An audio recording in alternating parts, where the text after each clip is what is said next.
1989 ലോക്സഭാ തിരഞ്ഞെടുപ്പിൽ ആലപ്പുഴയിലെ പോസ്റ്റൽ വോട്ടുകൾ തിരുത്തിയെന്ന് വെളിപ്പെടുത്തിയ CPM നേതാവും മുൻ മന്ത്രിയുമായ ജി സുധാകരനെതിരെ കേസെടുത്തു.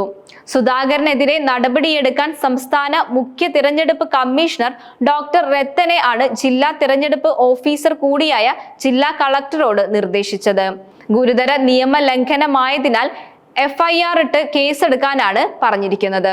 വിശദമായ അന്വേഷണം നടത്തണമെന്നാണ് തിരഞ്ഞെടുപ്പ് കമ്മീഷന്റെ ഉത്തരവ്. ഇതേ തുടർന്നാണ് ജില്ലാ കളക്ടറുടെ നിർദ്ദേശപ്രകാരം അമ്പലപ്പുഴ തഹസിൽദാർ K. അൻവറിന്റെ നേതൃത്വത്തിലുള്ള ഉദ്യോഗസ്ഥ സംഘം പുന്നപ്ര പറവൂരിലെ വീട്ടിലെത്തി സുധാകരന്റെ മൊഴിയെടുത്തത്.